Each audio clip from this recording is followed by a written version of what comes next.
6월의 주제가 무엇인가요? 예수님의 재림입니다. 한자상으로는 다시 제자의 이말 임자입니다. 영어로는 세컨드 커밍이 되겠죠. 다시 오신다. 왜냐하면 예수님께서 2000년 전에 말구유 오신 것을 초림, 첫 번째 오심으로 보기 때문에 그렇게 되어 있습니다. 하지만 사실 성경에서는 재림이라는 용어가 나오질 않습니다. 어떤 재림을 나타내는 현상이 뭐냐면 헬라어로 파루시아라고 하는 단어를 쓰고 있습니다. 파루시아라고 하는 단어는요, 파라라고 하는 접두사에다가 우시아라는 말을 붙여서 만든 것입니다. 파라클레토스 들어보셨을 것 같아요. 우리 곁에 계신 성령님 보혜사를 할 때 파라클레토스인데, 파라는 곁에란 뜻입니다. 우시아라고 하는 것은 있다라고 하는 존재에 관한 의미입니다.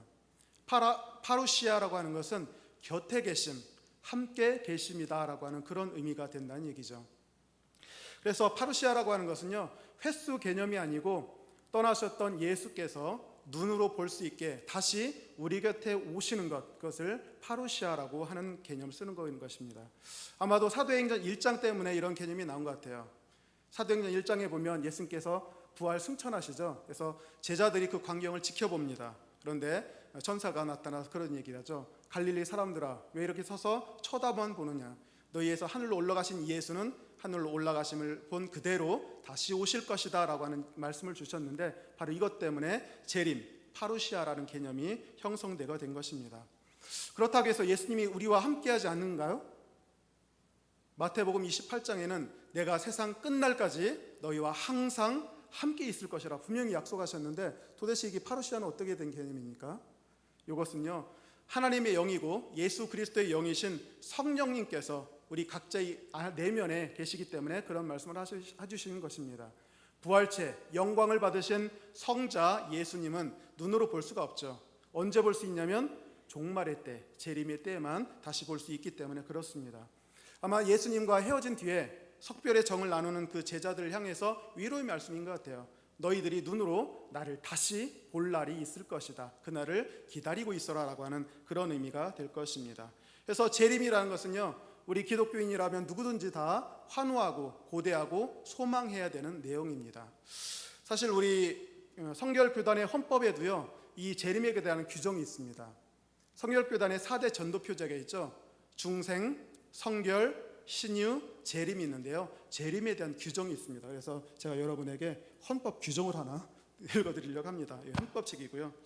헌법 제6조에 보면 본교회 전도표제 이렇게 되어 있고요, 네 번째 재림 이렇게 나와 있습니다. 뭐라고 규정되어 있냐면요, 구약 성경의 예언의 중심이 그리스도의 수육 탄생이라면 신약 성경의 중심은 그리스도의 재림이라 할 수 있나니 우리는 공중 재림과 지상 재림을 믿는다.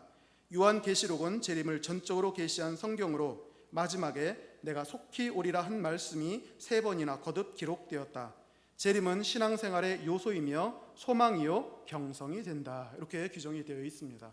여기 보니까 재림이 신앙생활의 요소라고 되어 있죠. 그러니까 신앙생활에 있어서 빠뜨리면 안 될 요소다 이렇게 얘기를 합니다. 두 번째가 소망입니다. 소망은 기쁨이 들어있죠. 우리가 예수 그리스도의 재림을 기쁨 가운데 소망해야 된다는 얘기입니다. 세 번째는 경성입니다. 경성이라는 것은 주의를 주는 것이죠. 어느 날 갑자기 도적같이 올 터이니까 너희들이 깨어있고 슬기로운 처녀들처럼 그렇게 있으라라고 하는 그런 말씀입니다. 지금까지 우리 부목사님들이 한 설교를 쭉 분석해 보니까 세 번째 경성 부분에 많이 치우쳐 있는 것 같더라고요. 그래서 너희들이 정신 차리고 있고 깨어있으라 하는 내용이 많이 들어있었습니다. 근데 사실 재림이 정말 우리의 소망이라면 재림의 모습을 우리에게 보여줘야 될 게 아니겠습니까? 그렇다고 요한계시록을 하자니 너무 거기는 두려운 내용이 많이 있습니다. 요한계시록은요, 제 느낌에는 물론 소망의 책이라고 합니다. 하지만 재림 전에 나타나는 수많은 전쟁과 살육과 재앙의 내용들이 상당히 많이 있어요. 하나님의 자녀된 자들은 분명히 하나님이 보호해 주실 것이라는 약속은 있지만 여하튼간에 무시무시한 광경 때문에 우리에게 재림에 대해서 소망을 품고 하기에는 조금 먼 거리가 있습니다. 제가 사실 이 요한계시록이나 재림에 대해서 들었던 것은 믿지 않고 있던 중학교 3학년 때였습니다. 제가 중학교 3학년 때 고등학교로 진학을 해야 되는데 마침 한일 고등학교가 세워졌더라고요. 그래서 저희 학교에서는 3명이 거기 지원하게 되었습니다. 근데 어떤 학생의 학부모가 저하고 그 학생 나머지 3명 전체를 자기 집에서 기숙하면서 같이 2달 동안 시험 공부를 하자 그래가지고 본의 아니게 유학생활을 하게 되었습니다. 그래서 2달 동안 계속 하는데 그 집은 기독교를 믿고 있는 집안이었어요. 그래서 저희는 주일날 일요일이었죠. 그때는 일요일에 집에 와 있었는데 어떻게 하다 보니까 또 주일에 그 집에 남게 되었어요. 그랬더니 그 믿는 동창생이 저한테 전도를 하더라고요. 근데 그때 처음 했던 게 요한계시록이었어요. 요한계시록을 펼치면서 이거 봐라, 믿지 않으면 종말에 엄청난 일을 당할 것이다. 믿는 자는 휴거되지만 믿지 않는 자들은 황충이 와서 무는데 죽지도 않고 고통을 받게 된다라고 하면서 무시무시한 얘기를 하더라고요. 그래서 거의 친절하게 또 그림까지 그려져 있었어요. 그러니까 그런 것을 들이밀으니까 얼마나 두려웠겠습니까? 그래서 저는 그때 속으로요, 마음의 옷깃을 단단히 이렇게 메었습니다. 우리 행인 지나가는 행인의 옷 벗기기 동화 아시죠? 뜨거운 태양과 바람이 막 부는데요, 누가 벗겼습니까? 태양이죠. 바람이 부니까 더 움츠려듭니다. 제가 또 그런 상황이었어요. 무시무시한 얘기로 저를 전도하고자 했는데 오히려 저는 더 두려워서 마음의 문을 다 닫아버린 그런 경우가 있습니다. 그게 첫 번째 재림에 대한 저의 인상입니다. 그 역사적으로 보게 되면요, 재림은 대개 언제 나타나냐면 사회가 혼란할 때, 전쟁의 분위기가 있을 때 되게 많이 나타납니다. 1930년대 중일전쟁이 일어나고 우리가 수탈당하고 있는 일제치하 때 이용도를 비롯해서 많은 잘못된 재림론이 또 혹세무민이 나는 그런 경우도 있었고요. 혹은 이 세상이 염세주의적으로 빨리 끝장났으면 좋겠다, 이판사판인 사람들이 재림을 갈망하는 경우도 참 많이 있습니다. 이것은 사실 참된 소망이라고 볼 수가 없는 거죠. 이거는 정말 아닌 것 같아요. 그렇다면 참된 재림의 소망은 어떻게 해야 되는가? 그래서 많은 평안한 우리 교인들은요, 주님이시여 속히 오시옵소서가 아니라 주님이여 가급적 늦게 오시옵소서, 내가 이 세상에서 재미와 즐거움 다 누리다가 마지막에 죽기 직전에 한번 오시면 죽음도 보지 않고 좋겠습니다 라고 하는 그런 경우가 참 많이 있습니다. 그래서 저는 오늘 말씀을 통해서 이 재림에 대한 소망을 부릴 듯 하고 싶다는 생각을 하게 됐어요. 그래서 제가 이사야 60장의 이야기를 갖고 오늘 하고자 합니다. 재림이 진정한 신앙의 요소이며 소망이 되려면 우리는 재림에 대해서 어떻게 알아야 되는가라고 해보겠습니다. 이사야 60장은요 3중 도래가 나오고 있습니다. 3중 도래가 뭐냐면요, 여호와께서 임하신다는 말이 있어요. 원래 재림이란 말 자체가 신구약에 없기 때문에 그냥 임하심이에요. 파루시아, 곁에 계심, 종말적인 계심이죠. 그렇기 때문에 구약과 신약을 연결할 수 있는 그 매개체가 되기도 합니다. 일단은 60장에 보시면 3중 도림이 있는데요. 재림, 일단 여호와의 도래가 있습니다. 하나님이 오시는 거예요. 그런데 하나님이 오시게 되면 하나님의 나라가 같이 오게 되는 것입니다. 뿐만 아니라 하나님의 나라가 임하게 되면 구원받은 자가 구원이 도래하게 되는 것입니다. 따라서 하나님의 오심, 하나님 나라의 오심, 또 구원받은 자의 구원의 도래, 이 세 가지가 동시에 이루어지는 것이 이사야 60장에 같이 나온다는 얘기죠.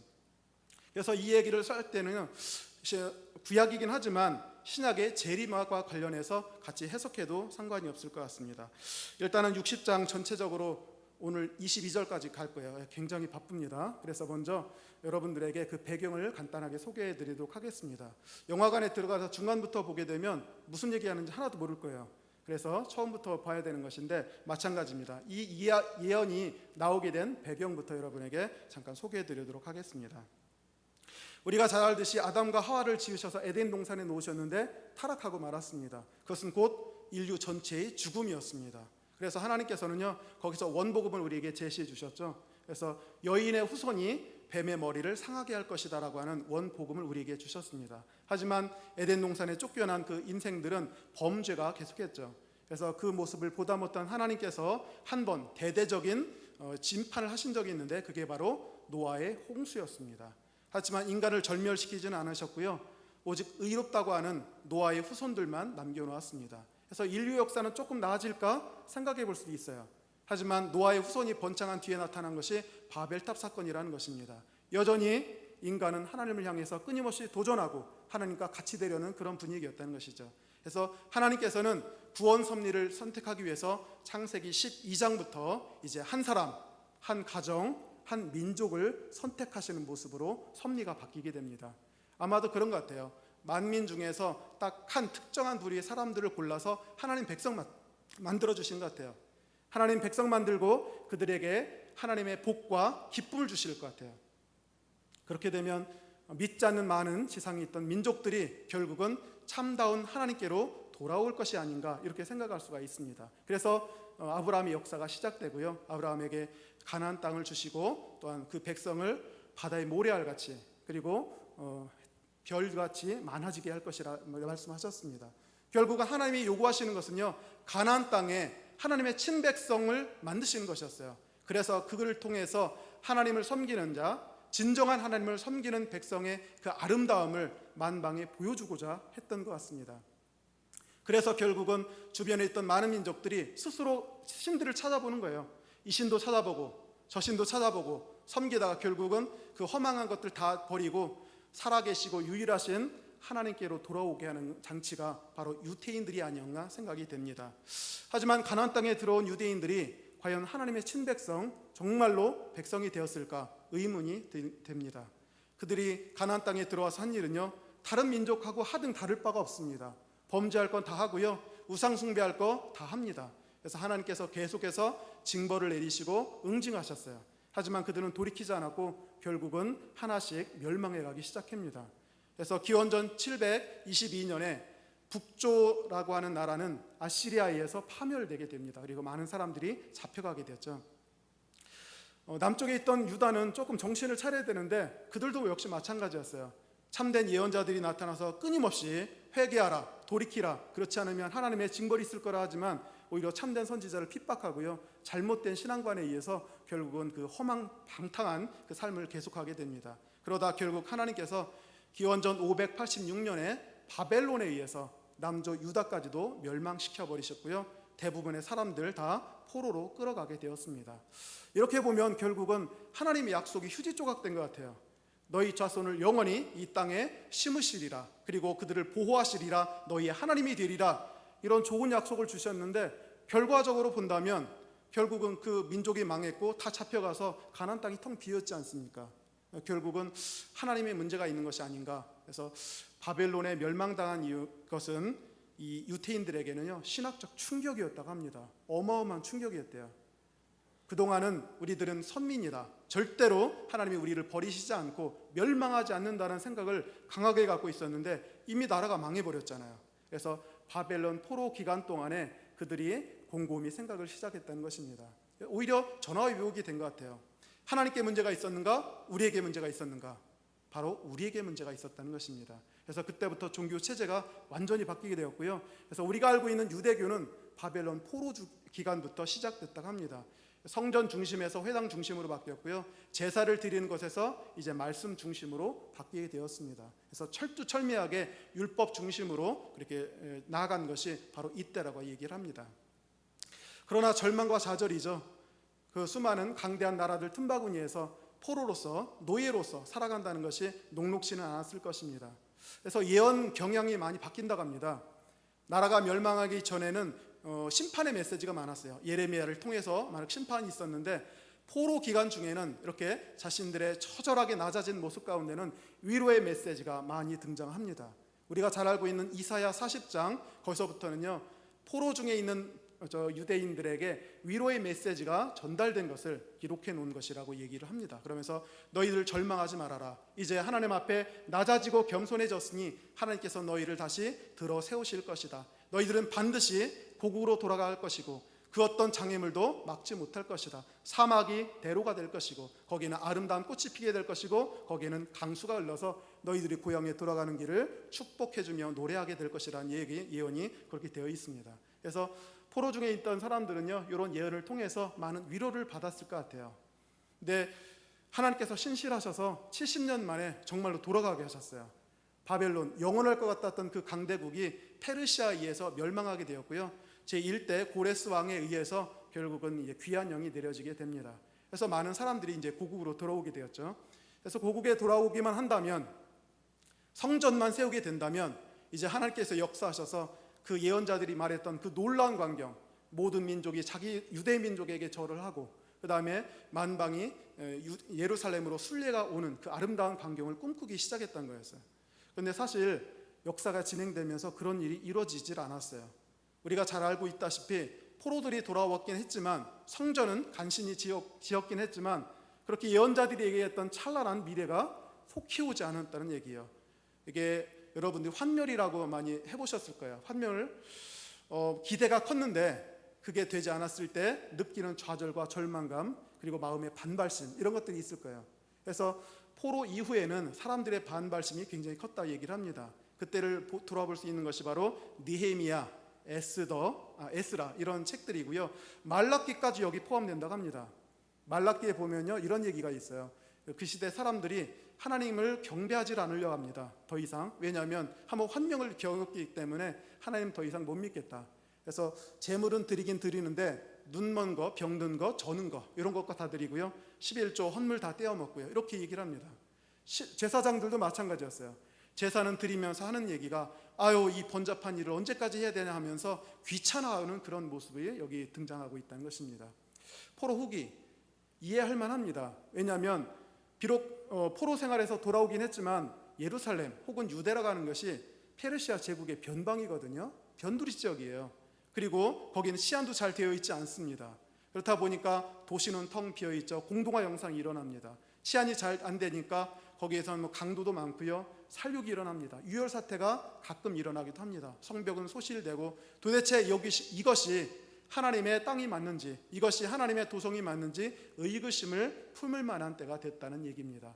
자, 이런 상황 가운데 이사야 선지자가 그들에게 다시 메시지를 줍니다. 위로와 회복의 메시지, 바로 오늘 읽었던 이사야 60장이 이런 배경하에서 이루어진다는 얘기죠. 이렇게 절망하고 있는 사람들에게 하나님이 오실 것이라 얘기를 합니다.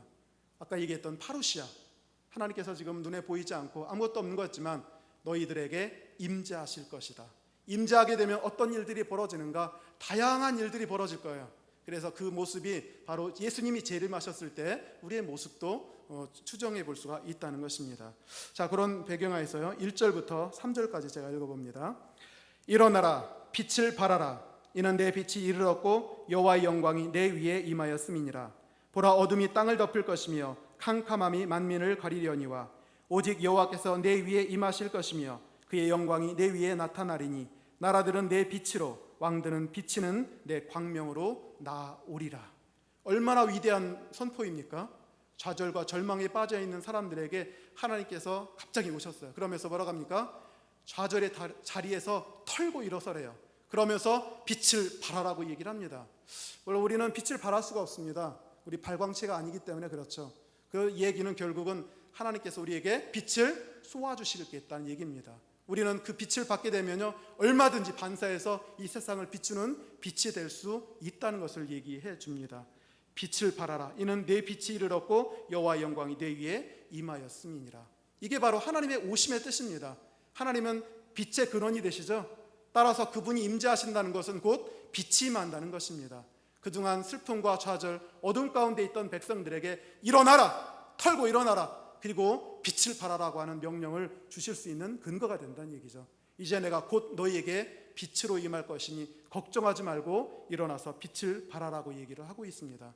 그 당시의 상황은요 어둠이었던 것 같아요. 유대만이 아닙니다. 페르시아 치하에 전 세상 전체가 깜깜한 어둠 같았어요. 죄와 사망의 그늘에 가득 있어서 모든 사람들이 소망이 하나도 없던 때였습니다. 그런데 갑자기 여호와께서 예루살렘에 빛을 비춰주십니다. 한 가지 말을 빼냈는데요, 여기서 말한 너는 누구일까요? 너는 누구일까요? 히브리어 원문상으로 보면 여성 단수입니다.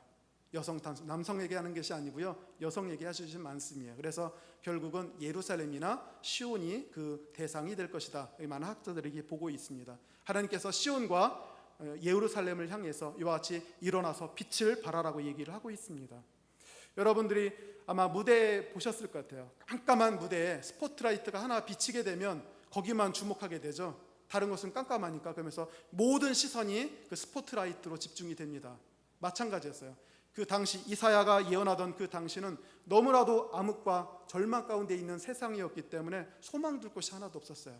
그런데 하나님께서 잊지 아니하시고 바로 예루살렘에, 시온에 임재하실 것입니다. 빛으로 임재하실 것입니다. 그래서 만방에 그 빛이 보일 거예요. 그래서 결국은 그 만방이 다 보고 나서 그곳으로 몰려들게 된다는 예언이 바로 여기에 들어있는 것입니다.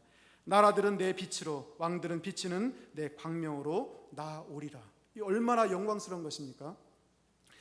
자, 4절부터 9절까지는요 바로 그 모습이 여기 들어있는 것입니다. 그럼 어떻게 되는데 영광의 빛이, 하나님이 임재하시고 빛이 들어오게 되면 나타날 일들을 여기에 적어놓고 있습니다. 4절부터 9절까지 제가 읽어보도록 하겠습니다. 내 눈을 들어 사방을 보랴. 무리가 다 모여 내게로 오느니라. 내 아들들은 먼 곳에서 오겠고 내 딸들은 안기어 올 것이라. 그때 내가 보고 기쁜 빛을 내며 네 마음이 놀라고 또 화창하리니 이는 바다의 부가 내게로 돌아오며 이방 나라들의 재물이 내게로 옴이라. 허다한 낙타 미디안과 에바의 어린 낙타가 네 가운데 가득할 것이며 스바 사람들은 다 금과 유향을 가지고 와서 여호와의 찬송을 전파할 것이며 게달의 양무리는 다 내게로 모일 것이요 느바요의 순양은 내게 공급되고 내 제단에 올라 기꺼이 받음이 되리니 내가 내 영광의 집을 영화롭게 하리라. 저 구름같이 비둘기들이 그 보금자리로 날아가는 것 같이 날아오는 자들이 누구냐. 곧 섬들이 나를 앙망하고 다시스의 배들이 먼저 이르되 먼 곳에서 내 자손과 그들의 은금을 아울러 싣고 와서 내 하나님 여호와의 이름에 드리려 하며 이스라엘의 거룩한 이에게 드리려 하는 자들이라. 이는 내가 너를 영화롭게 하였음이라. 이렇게 되어 있습니다. 하나님의 빛이 임재하게 되는 순간 어떤 일이 벌어지는가? 만방이 몰려들기 시작합니다. 특별히 4절에 보니까요 빼앗겼던 자녀들이 돌아옵니다. 아까 얘기했듯이 너라고 하는 표현이 예루살렘이라고 했죠. 여성, 그래서 자녀들을 갖고 있었어요. 그런데 하나님께 범죄함으로 말미암아 때로는 아시리아에게 또는 바벨론에게 다 빼앗겼습니다. 혹시 자녀 빼앗긴 여인의 심정을 혹시 아시나요? 어쩔 수 없이 헤어질 수밖에 없는 그 절절한 마음에 있는 여인의 마음, 여러분 혹시 아시는지 모르겠습니다. 바로 예루살렘이 그런 심정이었다는 얘기죠. 자신의 자녀들을 다 빼앗겨 있는 상황이었습니다. 오매불망 그들이 언제 돌아오는지 고대하고 있는 그런 상황이었어요. 그런데 바로 하나님께서 거의 임재하셨을 때, 빛으로 임재하셨을 때 만방에 있던 그들이 돌아오게 될 것이라는 얘기예요. 얼마나 놀랐습니까? 내 눈을 들어서 동서남북 사방을 보아라. 빼앗겼던 너희 자녀들이 다 돌아올 것이다. 이렇게 얘기하고 있습니다. 우리가 출애굽기를 통해서 백성 빼내는 게 쉽지 않다는 걸 알 수 있습니다. 고대에는 노예 노동이 곧 국력이었기 때문에 절대 내주지 않습니다. 그래서 하나님께서도 10가지 재앙으로 해야 겨우 꺾어가지고 그들을 데리고 나왔잖아요. 그러니까 포로로 잡혀간 이스라엘의 백성, 예루살렘의 아들과 딸을 절대 내줄 일 없습니다. 그런데 하나님께서 임재하시기만 한다면, 예루살렘에 임재하시기만 한다면 결국 만방에 흩어졌던 자녀들이 돌아오게 된다는 얘기예요. 아들들은 돌아올 것이고요. 그래서 여기 모습이 그런 모습을 갖고 있다는 것입니다. 우리가 그리워하던 사람들 다 만나게 되는 날이 그다음에 오게 된다는 얘기죠. 그렇다고 야반도주에서 오는 것 같지도 않아요. 몰래 도망쳐 오는 것이 아니고요. 여기 보면 분명히 내 딸들은 안기어 올 것이라 얘기를 합니다. 이방 민족이 말을 태우거나 가마를 태우거나 해서 그 백성들, 아들과 딸들을 모셔오는 모습이 여기 들어있다는 얘기죠. 그 다음에 5절부터 6절까지는요 물질이 들어오는 얘기예요. 여기 보시니까 바다의 부가 내게로 몰려온다고 하죠. 저는 처음에 신학교 때 바다의 부가 뭘까? 그래서 오징어나 생선 종류일까라고 생각을 했었습니다. 하지만 여기서는요 히브리법 대구법입니다. 바다의 부라는 것은 이방 나라들의 재물을 얘기하는 것입니다. 우리가 잘 알고 있듯이 고대에 선박을 이용해서 무역을 많이 했을 거예요. 그렇다 보니까 거기에서 싣고 다니는 것은요 고귀한 제품들입니다. 아주 값비싼 거, 금이나 보석이나 향료라든가 이런 것들을 싣고 다녔습니다. 그런데 예루살렘에 하나님이 임재하시는 순간 거기서 교육되는 모든 바다의 부가 이제부터 딴 데로 가지 아니하고 바로 예루살렘으로 몰려들게 되는 그 모습이 여기 들어있다는 얘기죠. 두로와 시돈, 페니키아 상인들이 고대의 상인들로 유명했는데요. 그들이 취급하고 있는 물품들이 아주 고가 물품이었습니다. 페니키아인들이 만든 게 알파벳이죠. 우리가 사용하고 있는 알파벳도 당시 그들이 만든 것이었습니다. 여하튼 간에 바다의 부가 들어옵니다. 6절에 보니까요 낙타들이 들어옵니다. 지금은 메르스 때문에 낙타들에 대해서 별로 좋지 않게 생각하는데요, 육상교통 특히 대상들이 끌고 다니면서 무역할 때 낙타를 이용했거든요. 낙타에 싣고 다니는 거 뭐 허접한 것이겠습니까? 그 당시 최고의 물품들, 중국이나 인도 쪽에서 나는 아주 극상품의 물품들만 낙타에 싣고 다녔습니다. 그래서 무역을 했거든요. 그런데 이제 그 물품이 어디로 가는가? 또한 역시 예루살렘으로 몰려들고 있는 모습을 볼 수가 있습니다. 7절에 보니까 게달의 양과 느바요의 순양도 공급이 되죠. 하나님께 드릴 제물입니다. 전 세계에서 가장 좋다는 양들입니다. 하나님을 영화롭게 하기 위해서 바로 이 양들이 공급이 되고 있는 것입니다. 8절과 9절에는요 가장 멀리 있는 땅 끝에 있는 사람들입니다. 그래서 그 당시 사람들 지중해 저 끝에 저 삼나라 쪽에 지구의 끝이라고 생각했는데요. 하나님이 임재하시게 되면 지구 끝에 있다 할지라도 상관이 없습니다. 거기서도 알고 흩어졌던 백성들을 다 데려오게 될 것이고요. 거기서도 물품을 가져오게 될 것입니다. 저 구름같이 비둘기같이 그 보금자리로 날아가는 것 같이 날아오는 자들이 누구냐? 그 섬들이 나를 앙망하고 다시스의 배들이 먼저 이르렀다 얘기를 합니다. 오히려 가장 멀리 있던 곳이 가장 먼저 도착한대요. 여러분들 학교에 가까이 사는 학생들 제일 지각하는 거 아시죠? 멀리 떨어지는 학생 절대 지각하지 않습니다. 마찬가지로 예루살렘에 하나님이 임재하시게 된다면 가장 끝에 있는 지구 끝에 있는 섬들 그리고 다시스가 그것을 알게 되고요. 거기 흩어져 있던 예루살렘의 아들과 딸들을 데려옵니다. 같이 데려온다는 얘기죠. 그리고 오히려 예루살렘에 1등으로 도착하는 걸 봤더니 오히려 다시스에서 출발한 그 배들이 있다는 얘기입니다. 결국은 이 모든 것들이 무엇인가? 하나님이 임재하시게 된다면 우리 빼앗겼던 헤어졌던 그리워하던 모든 가족들이 다시 모이게 될 것이라는 것입니다. 여러분들도 아마 보고 싶은 가족들이 있을 것입니다. 오매불망 그리워하는 자들이 있을 거예요.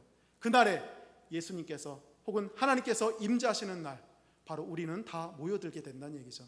동서남북 할 것 없습니다. 바다에 있든 또는 땅에 있든 그 어디에 있든지 다 불러 모으게 될 것입니다.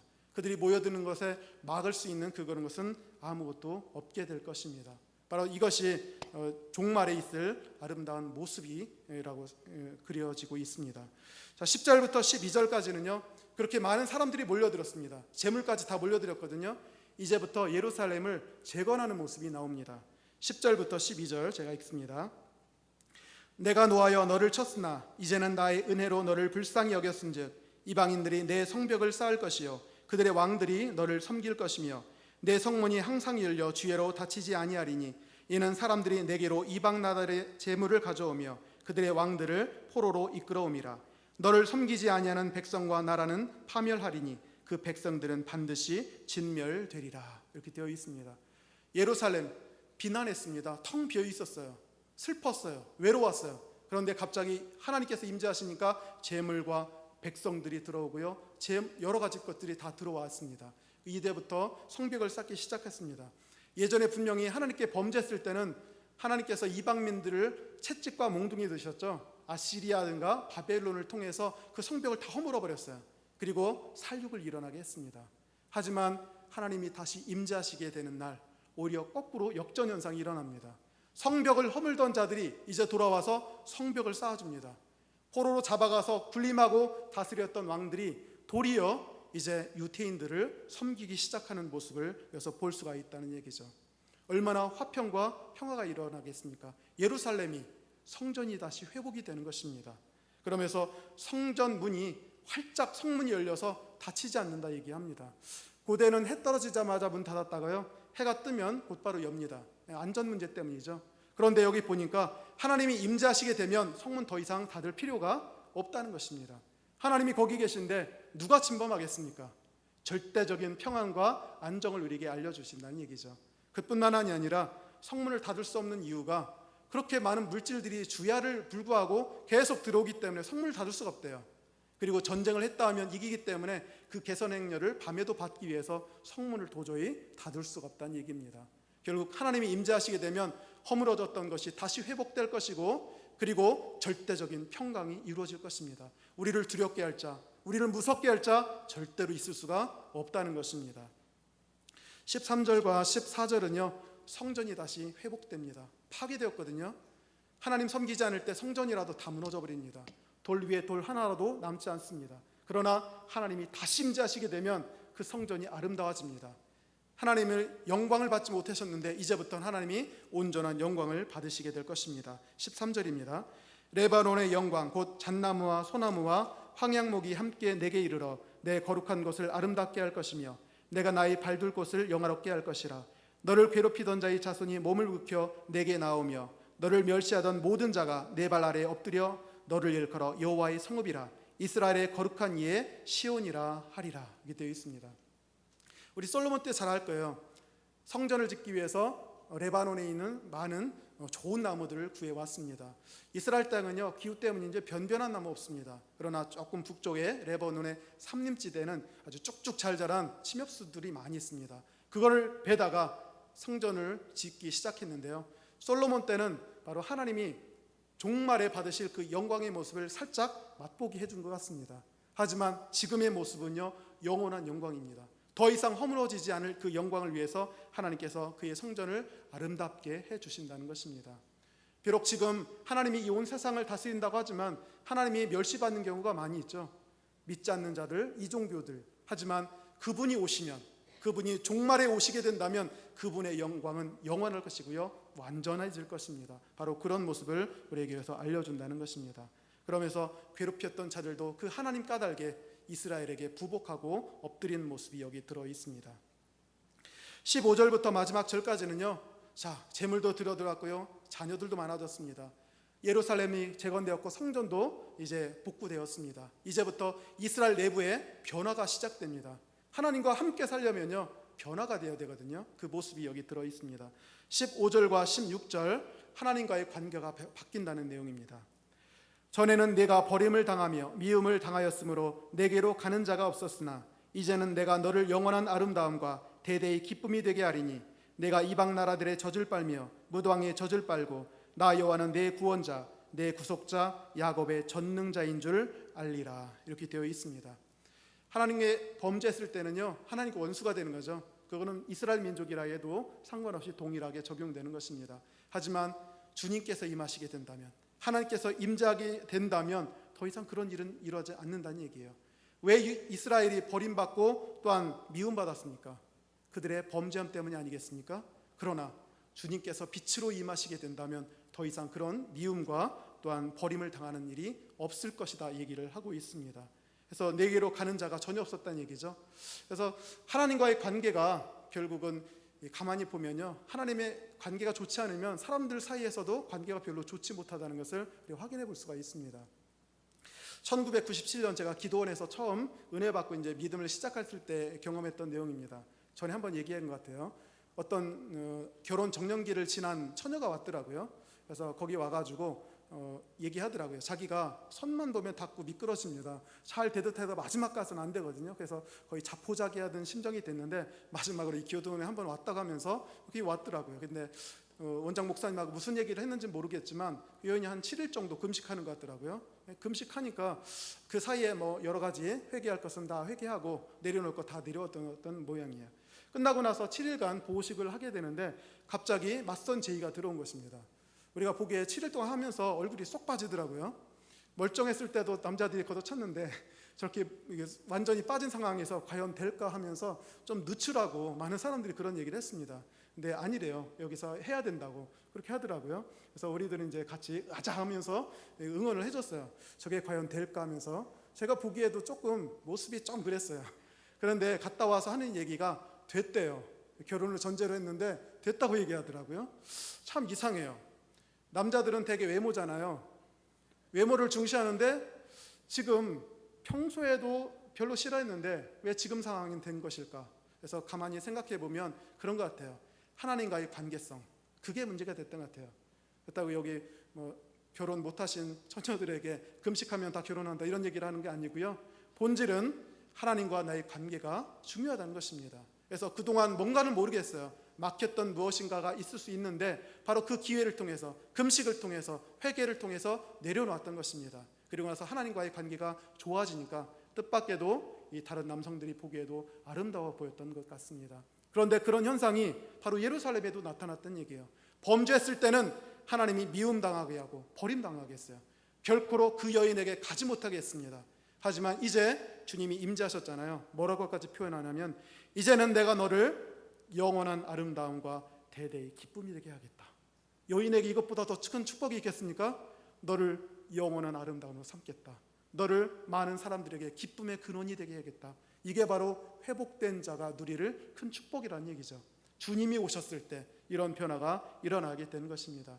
그래서 이런 변화를 알기에 이방의 젖을 빤다, 왕들의 젖을 빤다고 하는 표현은 결국은 하나님과의 관계가 회복됐다는 것을 증명하는 사례라고 그렇게 볼 수가 있습니다. 17절, 18절은요, 이제 하나님이 임재하셔서 그 백성들 결코 굶주리지 않습니다. 궁핍하지 않습니다. 번영을 누립니다. 17절 18절입니다. 내가 금을 가지고 노를 대신하며 은을 가지고 철을 대신하며 노수로 나무를 대신하며 철로 돌을 대신하며 화평을 세워 관원으로 삼으며 공의를 세워 감독으로 삼으리니 다시는 강포한 일이 내 땅에 들리지 않을 것이요 황폐와 파멸이 내 국경 안에 다시 없을 것이며 내가 내 성벽을 구원이라 내 성문을 찬송이라 부를 것이다. 이렇게 얘기하고 있습니다. 사실 이사야가 이 예언을 줄 때가요 결코 평온했던 때가 아니었어요. 경제적으로 아주 극심한 어려움이 있었을 때입니다. 가뭄이 있었고요, 기근이 있었던 때입니다. 그러다 보니까 사람들이 살육하고 유혈 사태가 많이 일어났던 그런 때였어요. 경제적인 문제와 범죄는 굉장히 밀접한 연관관계가 있는 것 같습니다. 어떤 분이 그러시더라고요. 우리나라 경기도 남쪽에 강력사건 많이 일어나죠. 특히 화자로 시작하는 그 동네가 연세에 뭐 해가지고 아주 무시무시한 사건들이 많이 일어납니다. 왜 그쪽에서 그런 일이 많이 일어날까요? 그래서 어떤 학자가 얘기하기를 경기도라고 하는 그 특성이 서울이 중심지 도심이라면 배후지 역할을 하고 있다는 얘기합니다. 그건 어쩔 수 없는 지리적인 거거든요. 배후지, 이것은 도심을 서포팅하는 역할이에요. 그 존재 의의가 그렇습니다. 그래서 모든 물자가 다 도시로 향하게 되어 있습니다. 도시에서 살지 못한 사람, 빈곤층으로 떨어진 사람들이 밀려나는 곳이 바로 변두리예요. 그리고 주변지입니다. 그러니까 그 지역에 살고 있는 사람들은요 경제적인 사정이 좋지 못한 사람들의 가능성이 굉장히 높습니다. 상대적 박탈감 대단히 큽니다. 치안 상태 도심에 비해서 형편없습니다. 이런 여러 가지 것들 때문에 결국은 이 서울이라고 하는 중심지 때문에 밀려난 사람들이 아니겠습니까? 그래서 결국은 이 경기도 남쪽 지역이 그런 강력 사건이 많이 일어나고 있다, 이렇게 분석하시는 분도 있더라고요. 경제적인 거, 지금 이사야가 이 예언을 하고 있을 때는 극심했어요. 정말 하나님 백성이 아닐 정도로 어떻게 이런 강력 사건, 이런 처참한 사건이 일으킬 수 있는가 생각했는데요, 결국은 하나님이 오셨을 때의 모습은 뭐가 되겠습니까? 결국은 부요거든요. 이게 자칫 잘못하면 물질주의로 흐를 수가 있는데 그것을 잠깐 내려놓으시고요. 왜냐하면 물질 없는 상황에서는요 이런 고통과 슬픔, 범죄가 많이 일어난다는 것이었어요. 하나님이 임하신 그 아름다운 하나님 나라, 그 나라는 1차적으로 경제적인 부가 충만한 것입니다. 공급이 충만하게 이루어진다는 얘기죠.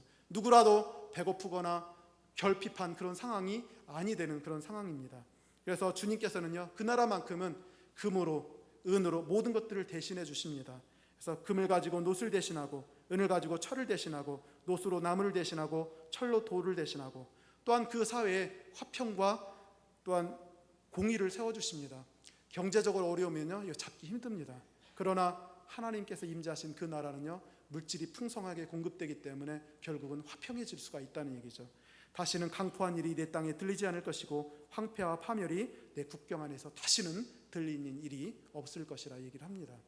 그래서 우리는 너무 기복주의 아니냐라고 생각할 수 있지만 우리 영원하시고 살아계신 하나님께 우리 물질을 위해서도 간구를 해야 되는 것입니다. 그래서 우리에게 충만하게 채워주시고 우리로 하여금 하나님을 잘 경외할 수 있도록 해달라고 하는데, 바로 이 모습은 우리가 나아가게 될 영원 천국, 거기서의 모습이 드러나고 있다는 것이죠. 어떤 사람 그러더라고요. 영원 천국이 도로 포장재가 뭐라고 합니까? 금이라고 하죠. 그만큼 그 나라는 풍성한 나라입니다. 더 이상 굶주림이 없는 나라예요. 만약에 하나님 나라에 갔더니 개털모자만 쓰고 있다, 여러분 가고 싶으세요? 절대 가고 싶지 않으실 것입니다. 하지만 하나님이 임재하시는 그 나라는 모든 면에서 부족함이 없는 나라가 될 것이다, 우리에게 보여주신다는 얘기죠. 19절 20절입니다. 다시는 낮의 해가 내 빛이 되지 아니하며 달도 내게 빛을 비추지 않을 것이요 오직 여호와가 내게 영원한 빛이 되며 내 하나님이 내 영광이 되리니 다시는 내 해가 지지 아니하며 내 달이 물러가지 아니할 것은 여호와가 내 영원한 빛이 되고 내 슬픔의 날이 끝날 것임이라 얘기를 하고 있습니다. 그들이 살고 있던 곳은 어둠이라고 얘기했죠. 완전한 어둠이었어요. 해와 달은 영원한 빛 대신 하나님을 상징하는 것이었어요. 하지만 불완전합니다. 해와 달도 가릴 때가 많고요, 어둠 가운데 놓칠 때가 많이 있습니다. 하지만 주님께서 임재하시면 더 이상 어둠 속에 휩싸일 일은 절대로 없을 것이라 얘기를 하십니다. 천국에 가면 해도 달도 쓸데없습니다. 왜냐하면 하나님께서 우리의 영원한 빛이 되어 주실 것이고 절대 떠나지 않는 빛이 되실 것이기 때문에 그렇습니다. 빛은요 빛과 어둠에 있는데 기쁨과 슬픔, 행복과 불행입니다. 다시는 여러분에게 혹은 믿는 자들에게 슬픔이나 우울함이 없을 것입니다. 그래서 우리가 천국에 가게 되면요, 하나님께서 우리를 생명수샘으로 인도하시고 우리 눈에서 모든 눈물을 씻겨주시고 위로해 주신다 얘기를 하고 있습니다. 절대적 안정, 그리고 절대적인 행복을 우리에게 선사해 주신다는 것입니다. 그 다음 마지막으로 21절 22절은요 회복될 이스라엘 나라, 하나님 나라의 그 강성함을 얘기해 주고 있습니다. 내 백성이 다 의롭게 되어 영원히 땅을 차지하리니 그들은 내가 심은 가지요 내가 손으로 만든 것으로서 나의 영광을 나타낼 것인지 그 작은 자가 천명을 이루겠고 그 약한 자가 강국을 이룰 것이라. 때가 되면 나 여호와가 속히 이루리라. 이렇게 되어 있습니다. 그동안 이스라엘을 약소국가였기 때문에 고통을 참 많이 당했습니다. 하지만 하나님이 임재하시게 되면 백성이 본질 변화가 일어나게 돼요. 만약에 백성을 고치지 않는다면요 결국은 또다시 재앙을 당하게 될 것입니다. 바벨론에 멸망했는데 다시 세워봤자 또 멸망하게 될 것이에요. 하나님께서 임재하셨을 때는요 백성의 그 품성을 완전히 다 바꿔놓으셔야 되는 것입니다. 백성이 의로워져야죠. 그래야 더 이상 나라가 환난 당하지 않게 될 것입니다. 그리고 그러므로 말미암아 하나님 땅을 영원히 차지하게 될 것이고, 그리고 작은 자가 천명을 이루게 될 것이고 약한 자가 다윗처럼 강국을 이루게 될 것이라는 것입니다. 이 내용은요 가만히 분석해 보면 유대인을 위한 복음이에요. 그죠? 하나님 나라가 임재하시게 되면 유대 나라가 이렇게 강성해질 것이라고 하는 그런 것입니다. 그래서 사도행전에 보니까 이런 얘기죠. 주께서 이스라엘 나라를 회복하심이 이때입니까? 라고 물어본 적 있죠. 이렇게 물어본 적이 있어요. 원어상으로는요 하나님께서 그 나라를 회복하여 이스라엘에게 주심이 바로 이때입니까? 원어상으로 이렇게 번역해야 되는 것입니다. 왜냐하면 그들이 생각하고 있던 나라는 바로 이런 모습이기 때문에 그래요. 지금은 별 볼 일 없는 변두리지만 하나님께서 임재하시게 되면 중심지가 되어서 우리 쫓겨났던 딸과 자녀들이 다 모여들게 될 것이고 재물이 수없이 쏟아져 오게 될 것이고 성벽은 다시 재건되고 성전은 아름다워지고 또한 여기는 우리가 참으로 하나님과의 관계가 아름다워지고 또한 부유함을 누리게 될 것이고 그 다음에 하나님께서 우리의 영원한 빛이 되시고 우리가 강대한 나라가 될 것이다 라고 하는 기대가 있었기 때문에 그렇습니다. 하지만 이런 기대는요 이루어지질 않았어요. 오직 언제 이루어지게 되겠습니까? 바로 예수님이 재림하실 때로 연기되었습니다. 그리고 그것을 받을 대상은 바로 우리가 되는 것이죠. 그래서 22절 말미에 보면 이렇게 되어 있어요. 때가 되면 나 여호와가 속히 이루리라. 이것은 이루어질 때가 있는 것입니다. 이게 바로 우리가 소망해야 될 이유가 되는 것이에요. 아직 이게 오지 않았거든요. 우리에게 주실 날이 반드시 있을 것이고 때가 되면 주님께서 이루실 것입니다. 이거는 사람의 능으로 되지 않습니다. 오직 창조되신 여호와 하나님에 의해서만 이루어질 것이라는 것입니다. 오늘 이사야 60편을 통해서요 이스라엘 나라, 그들이 기대하고 있던 하나님의 나라, 주님께서 임재하실 그 상황을 우리가 살펴보게 되었습니다. 하지만 이것은 유대인에게 주신 것이 아니고 근본적으로 예수 그리스도를 믿는 바로 우리에게 주신 것이라는 것입니다. 우리의 장래에 이렇게 아름다운 것이 있을 것입니다. 혹시 헤어져서 마음 아프고 그리운 분이 있습니까? 그날에 반드시 만나게 될 것입니다. 그의 영혼이 어디 있든지 불러 모으실 것이라는 얘기예요. 그리고 슬픔을 당했습니까? 주님께서 영원한 빛이 되어주시고 기쁨이 되어주실 것입니다. 지금 연약하십니까? 주님께서 강성함을 주실 것입니다. 바로 그날이 다가올 것이라는 얘기죠. 처음에 제가 재림에 대해서 무섭다고 얘기했죠. 두렵다고 얘기했는데 아직도 두려우십니까? 재림은 소망해야 될 것이죠. 재림은 신앙의 요소가 되고 우리의 소망이 되고 또한 경성이 되는 것입니다. 원래 좋은 것은 나중에 와요. 그렇다 보니까 오래 참고 기다리면서 경성에서 깨어 항상 기도해야 되고 우리의 사명을 다해야 됩니다. 그래서 우리가 이 말씀을 생각하시면서 주여 속히 오시옵소서, 마라나타 주 예수여 어서 오시옵소서 이렇게 간구하시고 살아가시는 여러분이 되기를 간절히 축원합니다. 이 믿음과 소망을 가지고 하나님 나라를 더욱더 바라보시는 여러분이 되기를 간절히 소망합니다.